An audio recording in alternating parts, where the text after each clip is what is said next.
crazy to carry on this way. Calling you up in the middle of the night, but I got something that I just can't wait to say. I got two good reasons I've been thinking of, two good reasons why we should be in love. Come on, baby, it's so plain to see. I got two good reasons, and it's you and me, yeah.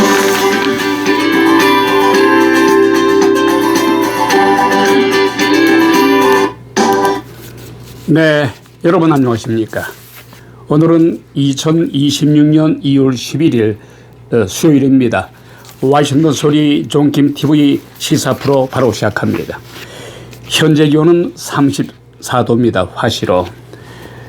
내일 목요일은 아침 최저 28도, 낮 최고 39도가 되겠으며 구름이 좀 끼겠습니다. 조금 푸근한 날씨가 되겠습니다. 와이셔튼 소리는 혼탁해지고 있는 사회 질서를 바로잡기 위한 어떠한 권력보다도 앞서 있는 강력한 경고의 소리입니다. 항상 여러분들을 위한 소리로 사실과 진실만을 담아서 여러분들과 함께 하도록 하겠습니다. 또한 중도적인 입장에서 좌우를 떠나 올바른 방향으로 가기 위한 길잡이가 되겠습니다. 많은 애청 있으시기 바랍니다.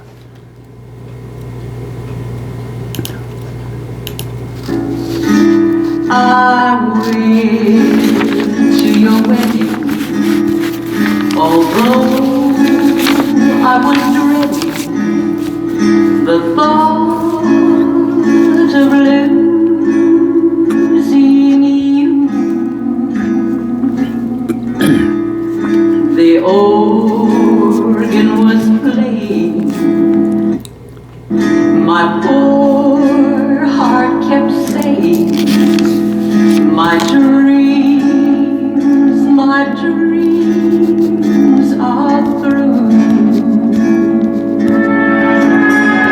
You came down the aisle wearing a smile, a vision of loveliness.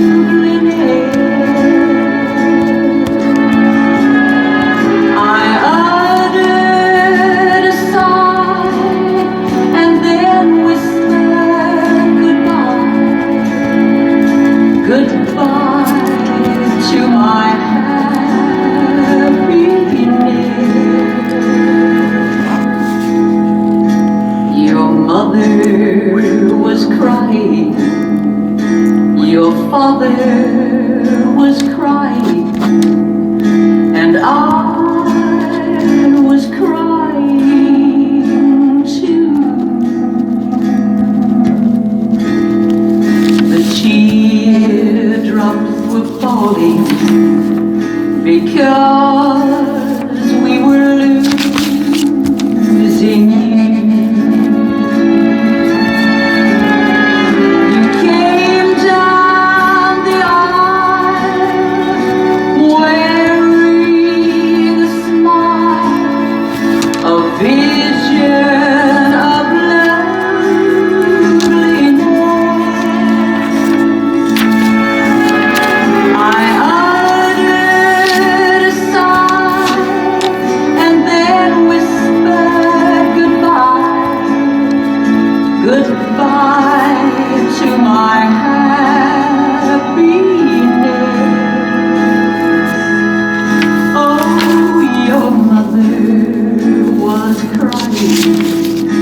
Your father was crying, and I was crying too.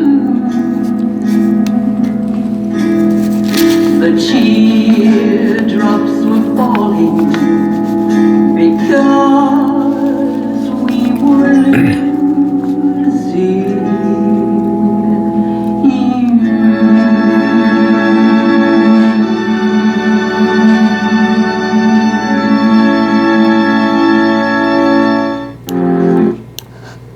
네, 어떻습니까? 애잔한 노래, 가사 멜로디, 그리고 이 멜로디가 우리들의 마음을 촉촉히 적시어 준 것 같습니다. 방금 들으신 패티 페이지의 1952년 작품. 우리 대한민국에서는 이 당시는 한창 북한의 침략으로 많은 병사들이 목숨을 잃은 가운데 많은 또한 과부들이 생겨났으며 미국 또한 우리 대한민국을 위해서 3만 5천 명의 목숨을 앗아갔던 6.25 동란 당시에 유행했던 패티 페이지의 Went to Your Wedding 노래였습니다. 1952년도 패티 페이지에 의해서 발표된 이 세계적인 명곡으로 특히 이 노래는 한국의 6.25 동란과 밀접한 연관이 있었습니다마는 이 전쟁에 참전했었던 한 병사가 자신이 그토록 사랑했던 한 여인이 자신이 고국인 미국으로 돌아왔습니다마는 이 무종하고도 무종한 이 여인네는 자신의 옛 애인이 부상당한 몸으로 기고를 했었습니다마는 이미 다른 남자의 품으로 안기면서 결혼식을 올립니다. 그렇지만은 그렇게도 사랑했던 배신을 당했습니다마는 이 부상당한 몸을 이끌고서 자신의 옛 애인의 결혼식에 참석했다는 그런 내용이 담은 노래였습니다. Went to Your Wedding, 패티 페이지의 노래로 들어봤습니다. 방금 감상했습니다마는 이런 구절이 또 나오는군요. 6.25 전쟁을 잊으면은 미래의 희망은 없다. 그래서 내가 이 구절을 이 시간 진행자가 이 구절을 보고서 패티 페이지의 노래를 준비를 해봤습니다. 얼마 전에요, 이 버지니아 쪽에서 버지니아 애난델에 위치한 코리안 커뮤니티에서 6.25 동란을 잊지 말자는 의미에서 6.25를 배경으로 한 영화를 상영했었습니다. 군복을 입지 않고 비록 전투화를 신지 않았습니다마는 또한 전장의 흙냄새 절규 그리고 포화 소리를 생생하게 느낄 수 있었던 100분짜리 영상이 지난 7일 오후 2시 애난델 한인타운 인근에 있는 코리안 커뮤니티 한 강당에서 상영됐습니다. 말하면 다큐멘터리죠. 전장의 유사는 6.25 한국 전장의 숨은 영웅을 발굴해내면서 한국 대한민국의 참상 6.25 참상을 다시 재조명했다는 그런 내용을 담아서 영화를 상영했습니다. 이 영화는 6.25 전쟁의 참혹함을 드러낸 것에서 한 발도 나아가서 당시 동방의 작은 나라 대한민국을 도왔던 미국의 헌신, 애국 정신으로 가까이 목숨을 내놨던 학도병들의 희생을 다루면서 인류의 보편적인 감정이 사랑, 희생을 주제로 깊이 있게 다루면서 6.25 동란을 소재로 한 이 영화 애난델에 소재한 코리안 커뮤니티에서 상영했었습니다. 특히 6.25 전쟁에 참전했던 196만 명의 유엔군 중 미군의 수는 거의 200만 명에 이르렀어요. 이 중에 미군이 3만 5천 명의 숫자가 대한민국을 위해서 전사했던 것입니다. 이 고귀한 미군의 희생 정신이 없었으면 대한민국은 이 당시 척화됐을 거예요. 북한의 무력 침공으로 다 점령당하지 않았어요. 오로지 부산만 남았어요. 기적과도 같은 트루먼 대통령의 명령에 의해서 메카다 장군의 인천 상륙 작전이 아니었으면은 지금은 북한에 먹혔어요. 지금 북한 보십시오. 70년이 지났습니다마는 아직도 헐벗고 굶주린 북한 동포가 많잖아요. 대한민국은 세계 경제 대국 10위 안에 들었어요. 근데 북한은 어떻습니까? 북한은 아프리카보다 좀 나을까요? 300만 명 이상이 헐벗고 굶주리고 있는 나라가 북한이에요. 이런 미군의 희생 없이는 도저히 오늘의 한국이 있을 수 없었겠습니다만은 현재 대한민국의 현 실정을 보십시오. 좌파들로 언론사, 방송사, 사법계까지 침투해서 지금 보수가 완전히 괴멸됐잖아요. 더군다나 바로 어제 더불어민주당과 조국의 혁신당이 합쳐서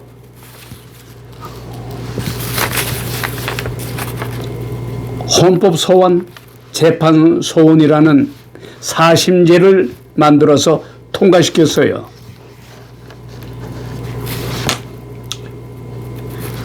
대한민국의 헌정사상 그 유래를 찾아볼 수 없을 정도로 이 더불어민주당 그리고 조국혁신당 도대체 역사를 두려워하는지 현재 대한민국 3심제 아니겠습니까? 1심 원심이죠. 2심인 고등법원, 3심 대법원 이것이 몇십 년 동안 지금까지 이어져 왔습니다마는 이재명 대통령의 12가지 사법 리스크 이걸 무죄를 만들기 위해서 이 더불어민주당에 무도하게 제 입맛대로 법을 뜯어 고치면서 결국은 대법원 바로 위에 헌법재판소 말하자면은 쉽게 예를 들어서 이재명 대통령이 지금 1심에서 1년 6개월 2심에서 무죄 그러나 3심에서 파기환송됐잖아요. 그래서 재판이 열리게 되면은 파기환송이라는 것은 유죄성을 얘기하는 거예요. 이미 죄로 판명이 났어요. 그래서 그 선고법 위반 혐의 이것이 100만 원 이상만 판결 나면은 이재명 대통령은 대통령직에서 내려와야 돼요. 이것을 없애기 위해서 그 밖에도 여러 가지 800만 달러 대북 그 사건이라든가 대장동 사건 뭐 많지 않습니까? 그것을 무죄 취지에 그것을 만들기 위해서 이재명 대통령 개인적인 비리를 살리기 위해서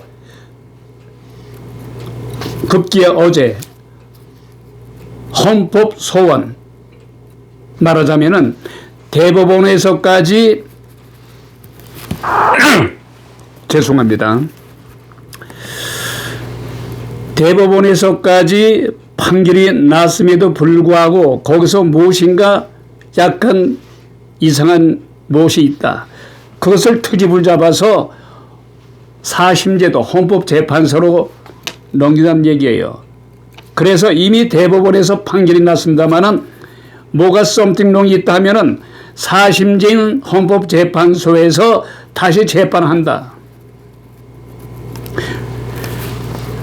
그렇게 되면은 모든 죄를 지은 사람들 재판 과정은 길고도 험한 길로 가는 거예요. 다만 변호사들은 좋겠죠. 일거리가 많으니까 사심제도까지 가게 되면은 변호사들 위해서 좋은 일 하는 거예요. 네? 어찌 됐든 간에 어제 대한민국에서는 헌정사상 그 유래를 찾아볼 수 없을 정도로 헌법소원, 재판소원, 사심제도를 만들려는 이 음흉한 후의 역사가들에 의해서 그렇게 기록될 것입니다. 치욕의 역사, 사법부를 완전 망가뜨리는 사법부 시스템을 파괴시키는 이 무도한 더불어민주당 조국의 혁신당, 그 죄를 어떻게 받을 것인지 다수의 힘으로 법을 마구 훼손시키고 상권 분립을 파괴시키는 더불어민주당과 조국혁신당. 역사는 결코 용납하지 않을 겁니다. 이름에도 불구하고 현재 더불어민주당에 의해서 헌법 소원이 통과됐습니다만 여기에 대해서 대한민국 국민들 반대 여론이 많지가 않아요. 이상하리만큼 조용합니다. 아마 그것은 어느 정도의 그 지식인들, 법에 대해서 상식이 있는 분들은 이것은 헌법에 위배되는 거다 말이지. 사법부를 완전히 괴멸시키는 것이다. 이렇게 이해합니다만은 많은 대한민국의 선량한 사람들, 그리고 법에 대해서 지식이 약간은 부족한 분들은 이해를 못하는 것 같아요. 그러해서 반대 여론이 아직 많지가 않습니다. 이것이 이 헌법소원에 대해서 말하면 재판소원이에요. 대법원에서까지 이게 믿지 못하겠다 해서 대법원 바로 위에 헌법재판소로 올라가는 거예요. 그 사심제도죠. 3심에서까지 판결이 났습니다만은 다시 믿지 못해서 4심에서 다시 재판 열겠다.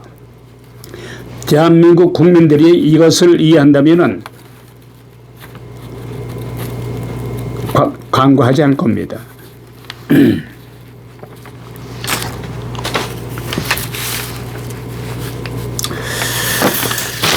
자, 오늘 여러분들의 알 권리를 위해서 여러분들의 건강을 위한 상식을 전해드리려고 했습니다만은 오늘 다음 2부, 3부로 넘게 되겠습니다. 시간 관계상.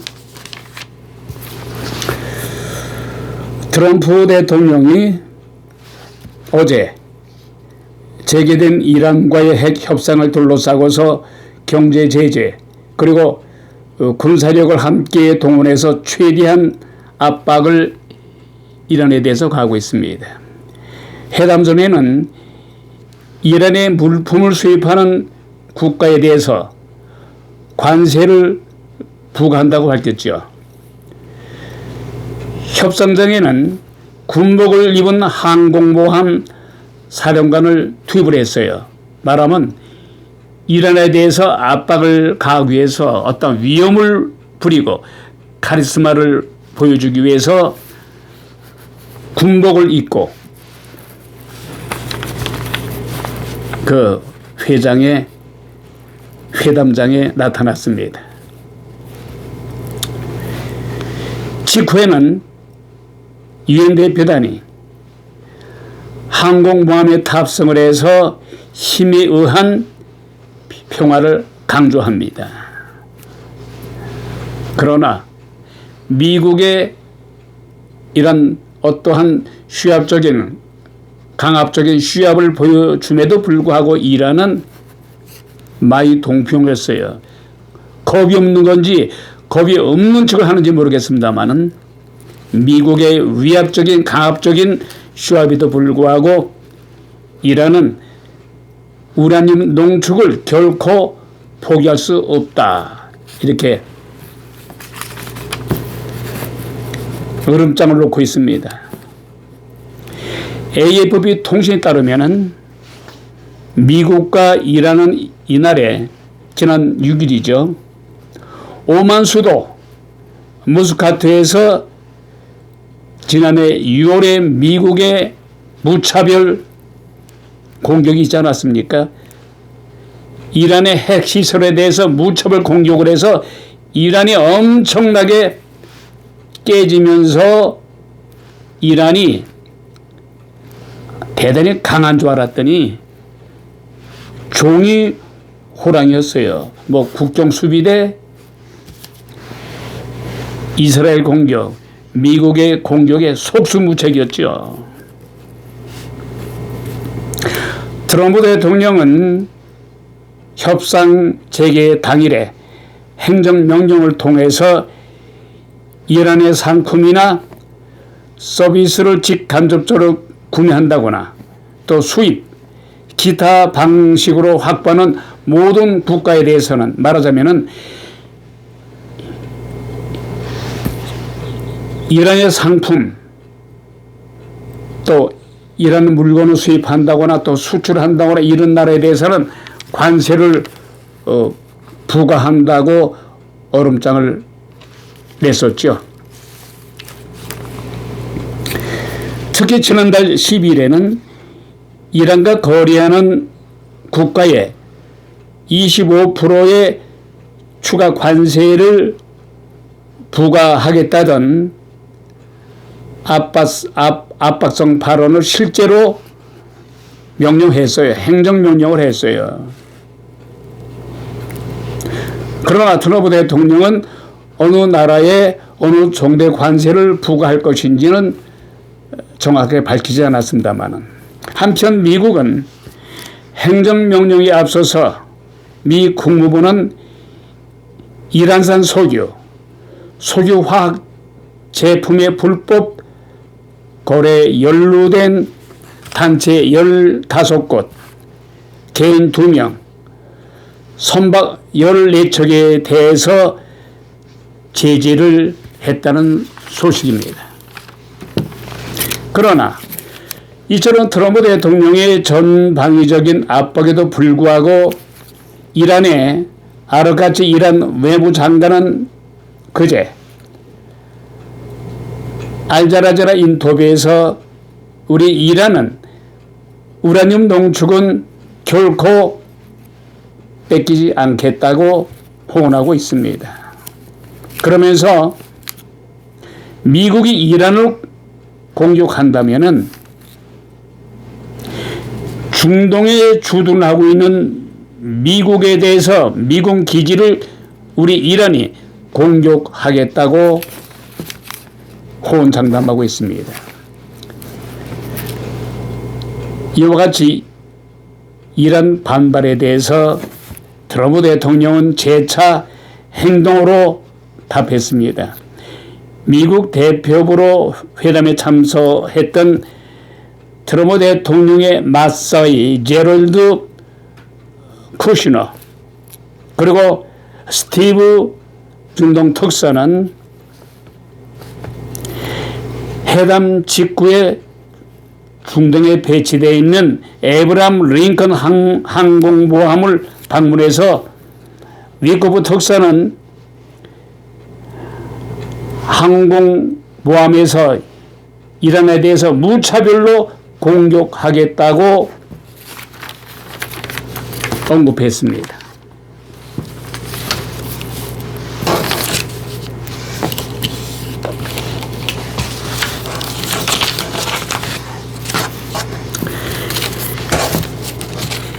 오늘의 주요 간추린 소식을 잠깐 전하죠. 방금 이란에 대한 소식을 전했습니다마는 미국의 경고에도 불구하고 이란은 우라늄 농축을 결코 포기하지 않겠다. 방금 제가 소식 전해드렸죠. 오늘의 두 번째 키워드입니다. 미국과 중국의 패권전쟁, 무역전쟁, 아주 가파르죠. 이런 파워싸움 속에서 샌드위치가 된 나라들이 많지 않습니까?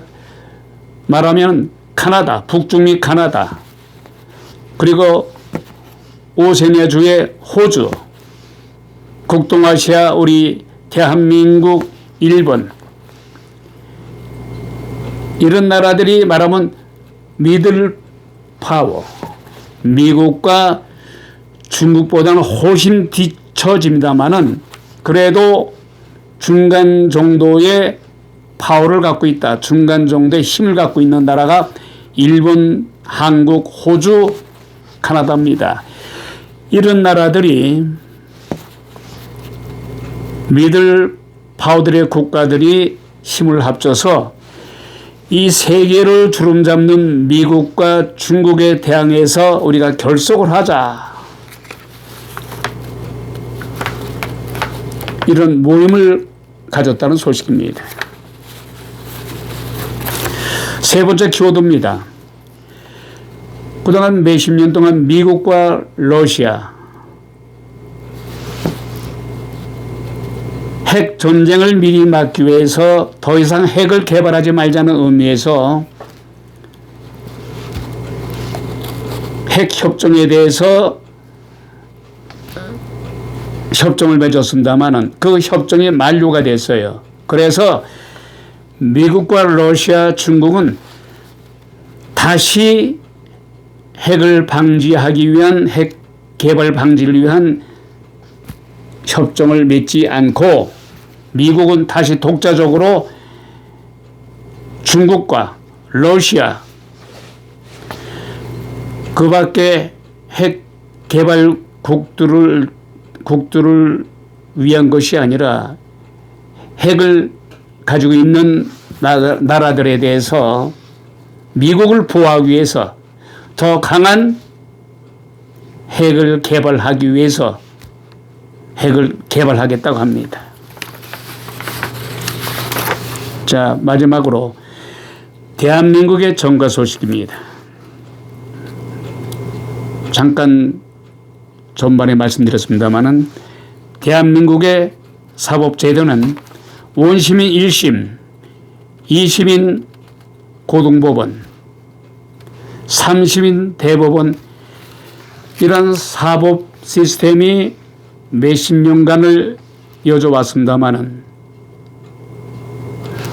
대한민국 헌정사상 다수당의 힘으로 법을 막 뜯어고치지 않습니까? 상권 분립도 파괴시키는 이 더불어민주당. 급기야는 조국 혁신당과 협력을 해서 헌법소원, 재판소원이라는 회계망측한 사심제도를 도입을 해서 통과를 시켰어요. 마지막 요식 행위만 남았습니다. 이것은 후세의 역사가들에 의해서 반드시 여기에 서명하고 사인한 날인한 더불어민주당 그리고 조국 혁신당들은 역사에 반드시 심판을 받을 겁니다. 그리고 아직까지는 이 법에 대해서 헌법 소원이 뭔지, 재판 소원이 뭔지 이 뜻 자체를 이해 못하는 많은 국민들은 이 뜻이 무엇인지 이재명 대통령의 개인적인 비리를 덮기 위해서 무죄를 만들기 위해서 만든 이 법을 나중에 알게 되면은 노도와 같이 일어날 것이라는 것이 일부 법조인들, 양심 있는 법조인들의 의견입니다.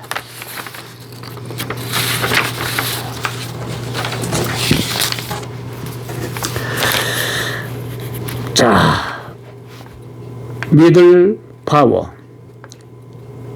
미들 파워인 카나다를 비롯해서 영국, 프랑스, 폴란드,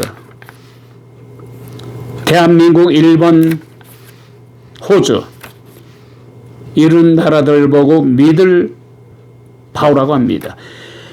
미국과 중국의 힘은 모자랍니다만은 중간 지점에서 힘이 있다. 그래서 미들 파워라고 합니다. 우리 대한민국은 경제 대국 10위 안에 들고 있지 않습니까? 그러면서 군사적인 측면에서 미국, 중국, 러시아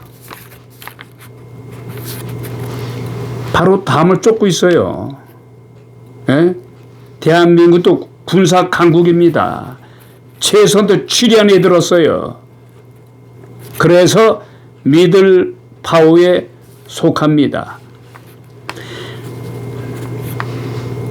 미국을 위시한 강대국들이 반세기 이상 이어진 국제 규범을 뒤흔들기 시작하면서 미들 파워로 불리는 중간국들,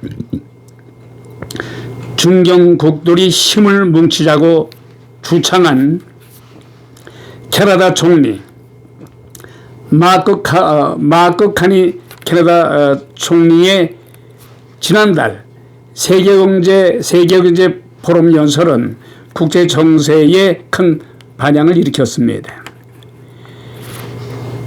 패권 횡보를 예측하기 어려워진 두 강대국인 미국과 중국이 새 판을 짜려는 상황에서 유럽의 각국 그리고 캐나다, 한국을 비롯해서 일본, 호주, 인도 등 세계 주요 중견국들이 말하자면 미들 파워 국가들이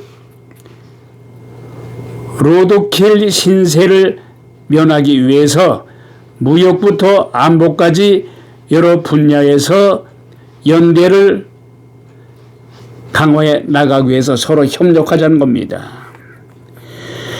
이처럼 미들 파워 연대는 캐나다 카니 총리의 반 트럼프 연설을 계기로 해서 이곳 국제사회에서 큰 시대적인 흐름을 주목받고 있습니다.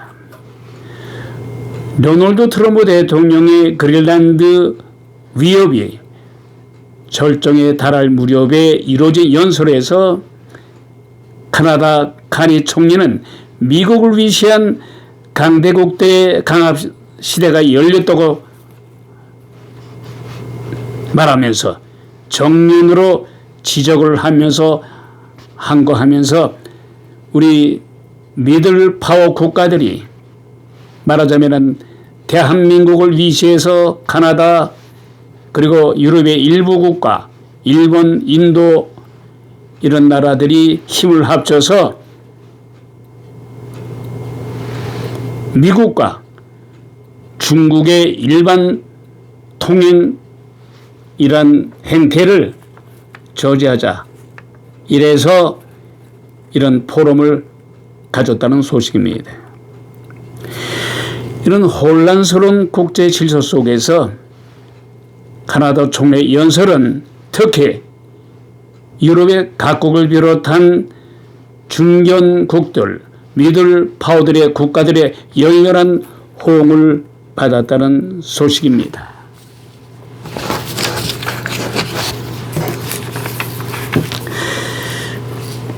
자, 이런 가운데요, 오늘은 러시아가 우크라이나를 침공한 지가 어느덧 4년이 됐습니다. 이 당시만 하더라도 말하자면 2022년이죠. 2022년에 러시아가 우크라이나를 무력 침공했어요.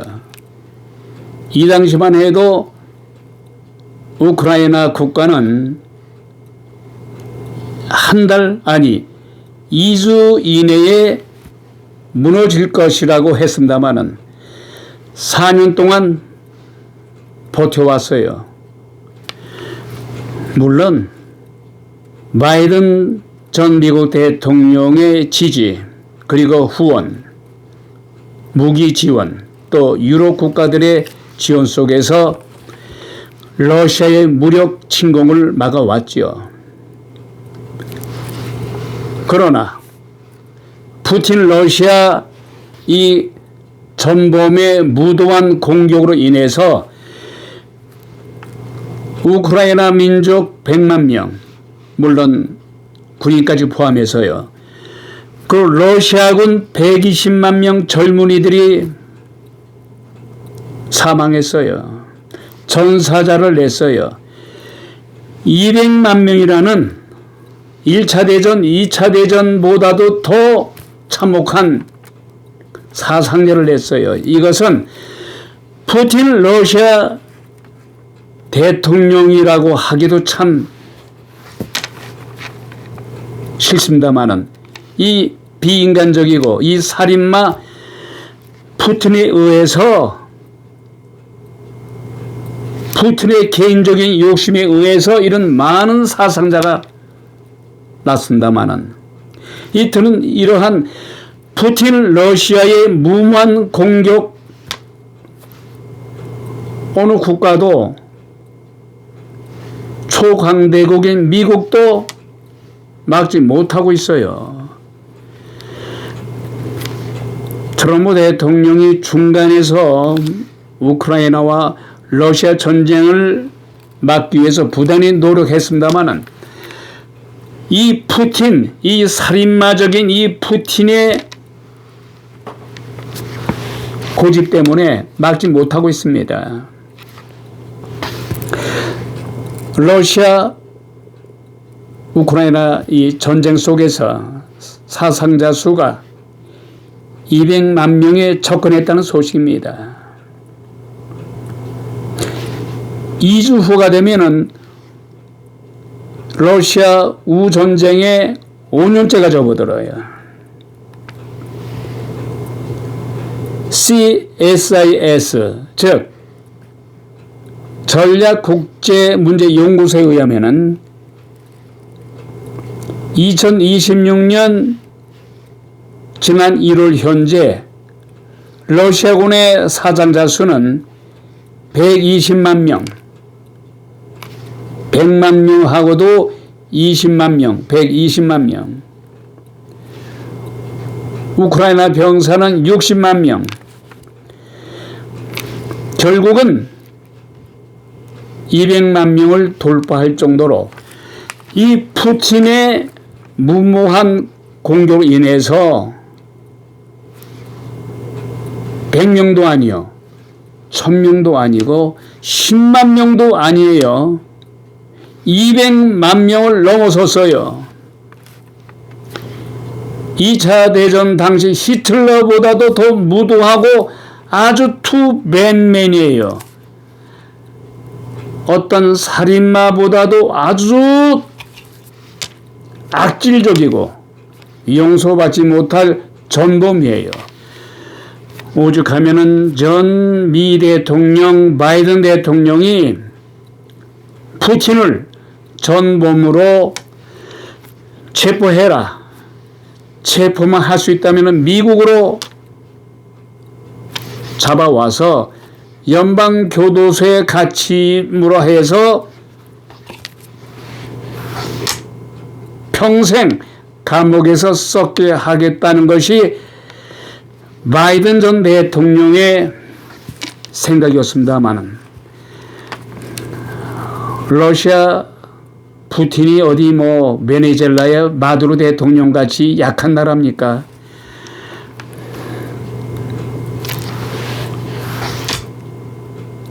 초강대국 아닙니까? 초강대국의 대통령 자리에 있기 때문에 체포할 수가 없죠. 어찌되었든 간에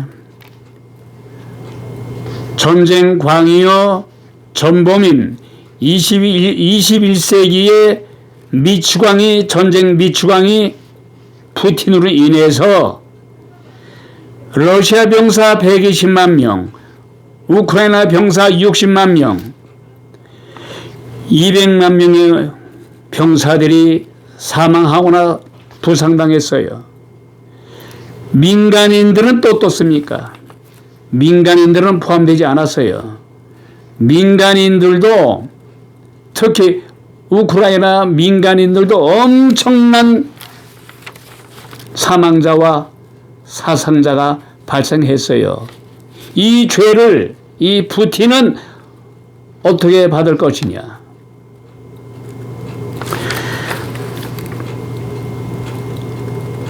대수만 있으면은 트럼프 대통령 리더십이 강하고 스트롱하잖아요. 푸틴은 러시아를 체포 명령을 내려서 전범으로 미국을 끌고 왔으면 얼마나 좋겠습니까마는 푸틴이 가만히 있겠어요? 3차 대전이 일어날 거고 돼서 트럼프 대통령도 포기한 거예요. 어떤 대통령, 어떤 위정자들도 러시아 푸틴을 체포할 수가 없죠. 그건 impossible. 이건 비극이죠. 자, 이런 가운데 트럼프 대통령이 오바마 전 대통령에 대해서 인격적 모독을 하는 동영상을 게시했는데 말하면 오바마 대통령이 looks like monkey, similar monkey. 오바마 대통령이 원숭이와 비슷하다는 이런 동영상을 게시해서 세계적으로 충격을 주고 있어요. 이것에 대해서 트럼프 대통령은 사과도 하지 않고 있어요. 사과해라. 미국의 전직 대통령 오바마한테 이게 무슨 회계망측한 짓이냐 말이야. 트럼프 대통령 사과해. 이런 사과를 거부했어요. 도널드 트럼프 대통령 원숭이 오바마 영상을 올렸다가 비난 여론이 거세지자 슬쩍 이 동영상을 삭제했어요. 그러면서 이것은 하나의 직원의 실수였다. 이런 해명이 석연치 않으며 선뜻 믿기 힘들다는 지적이 나오고 있습니다. 트럼프 대통령은 지난 5일 소셜미디어에 부정선거 주장을 담은 동영상을 올렸으며 이 영상 끝부분에 바로 오바마 전 대통령의 원숭이 비슷한 유인원으로 묘사된 그것을 동영상에 올렸어요. 그래서 일파만파로 지금 논란이 되고 있습니다만은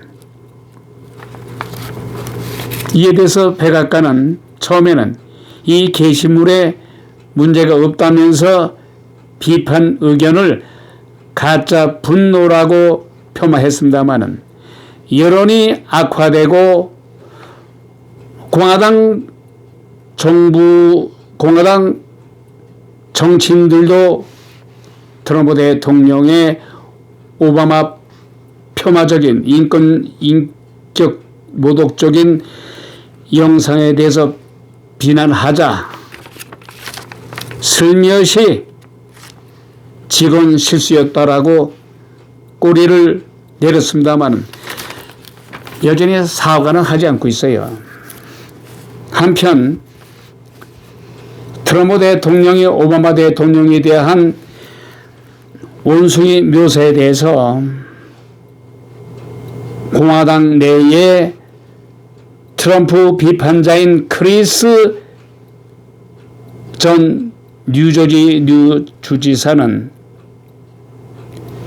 누구든 지금까지 얼마나 우세했든 간에 상관없이 정치적인 중력은 정치적 중력이라면서 트럼프 대통령이 이 점에 대해서 이해하지 못하고 있다고 말했습니다. 또한 애리조나주에서 활동하고 있는 공화당 전략가인 메론 마스는 이번 트럼프 대통령이 오바마 대통령에 대한 원숭이에 대한 그 묘사는 오랫동안 흑인 히스패닉 커뮤니티를 파고들려고 시도해왔던 공화당의 추가적인 부담이 될 것이라면서 트럼프 대통령의 이러한 행태는 비난받아 마땅하다라고 같은 공화당이면서도 트럼프 대통령을 비난하고 나섰습니다. 자, 다음은 대한민국의 정가 소식입니다.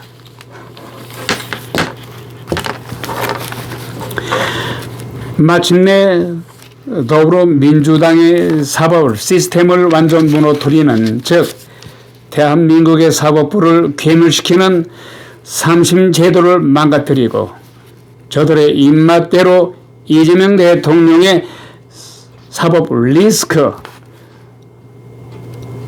12가지 혐의에 대해서 무죄를 만들기 위해서 헌정사상 그 유례를 찾아볼 수 없는 국회 법제사법위에서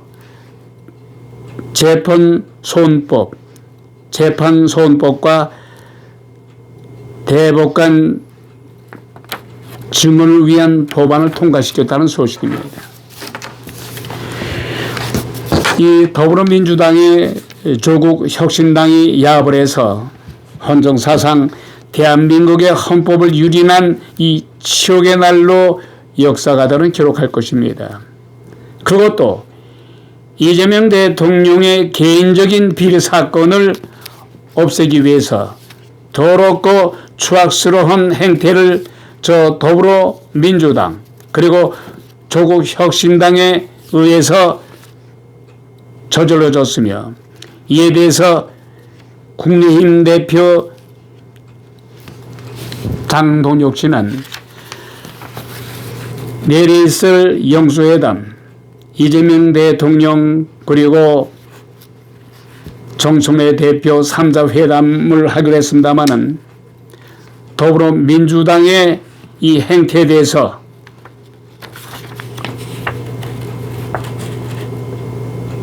사심제도를 만들려고 하는 헌법소원, 재판소원을 통과시킨 이 행태에 대해서 불참을 통과했다는 소식입니다. 지금 대한민국에서는요, 청룡사건, 정청래를 지지하는, 이재명 대통령을 지지하는 서로 파워싸움을 하고 있어요. 그동안 한대로 뭉쳤던 더불어민주당, 정청래의 쿠데타다, 이재명 대통령을 지지하는 친명계 의원들의 정청래에 대한 비판이죠. 말하자면은 정청래의 설익은 조국과의 합당 시도로 무산됐습니다마는 더불어민주당과 조국혁신당의 현주서 정청래가 자신의 당인 최고위원들한테도 알리지 않고 말하면 이현주라든가 그 밖에 최고위원들 몰래 조국과의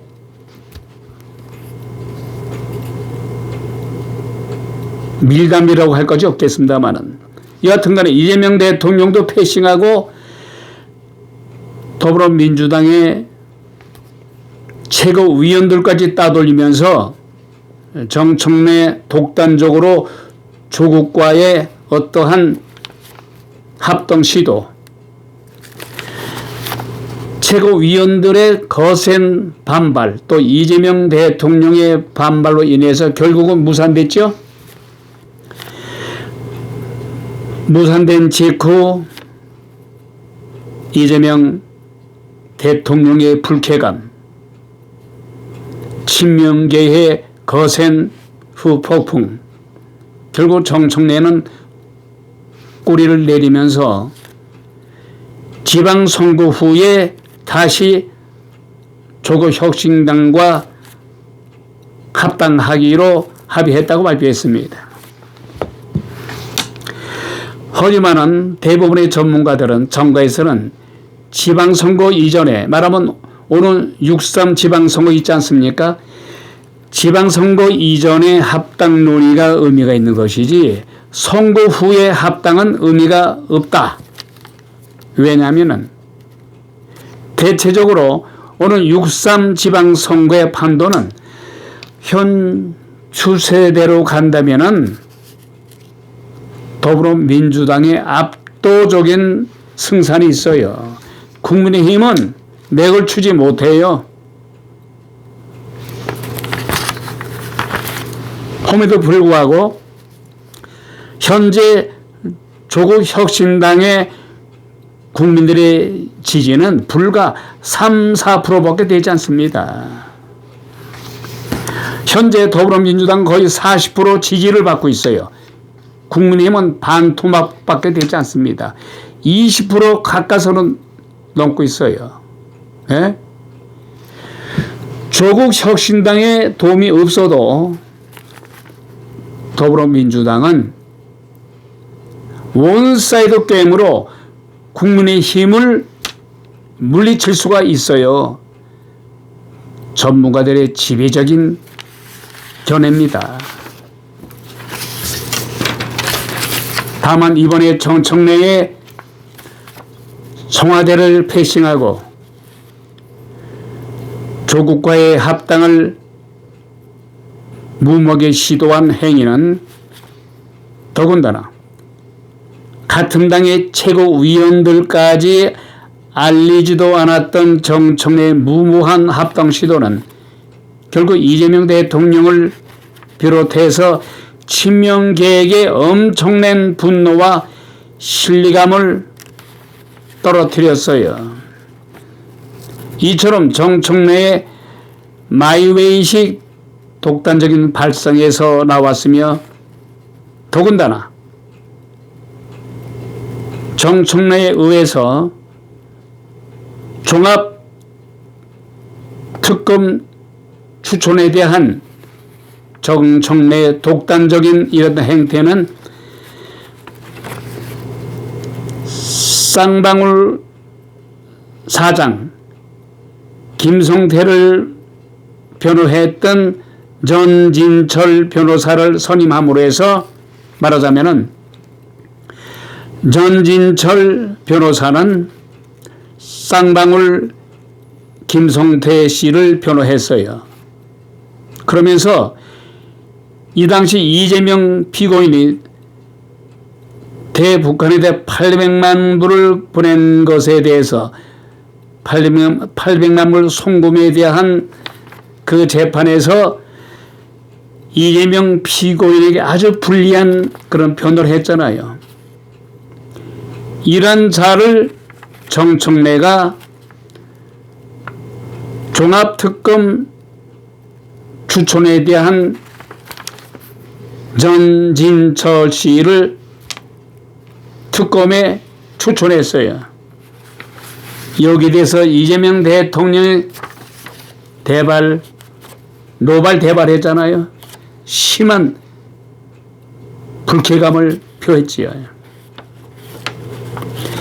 말하자면 이 당시 상당한 800만 불 불법 송금에 대해서 의혹을 받고 있었던 이재명에 대한 재판에서 이재명 피고인에 대한 아주 불리하게 변호해줬던, 그리고 김성태 쌍방울 사장에게는 아주 유리하게 변호함으로 해서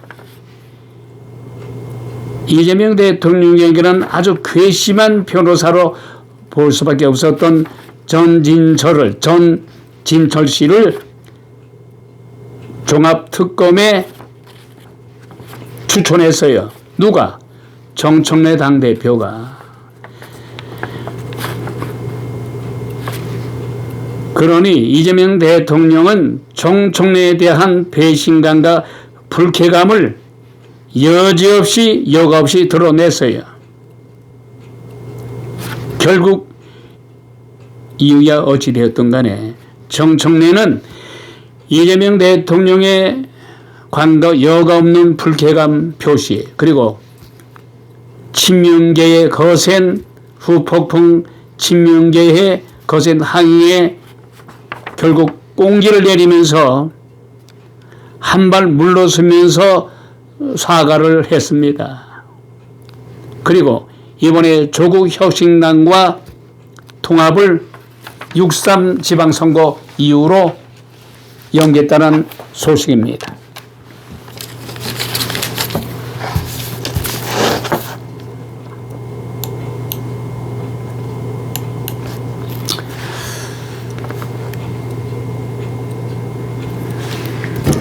(2026년 2월 11일) 순서 왈츠노트 소리 막을 내립니다.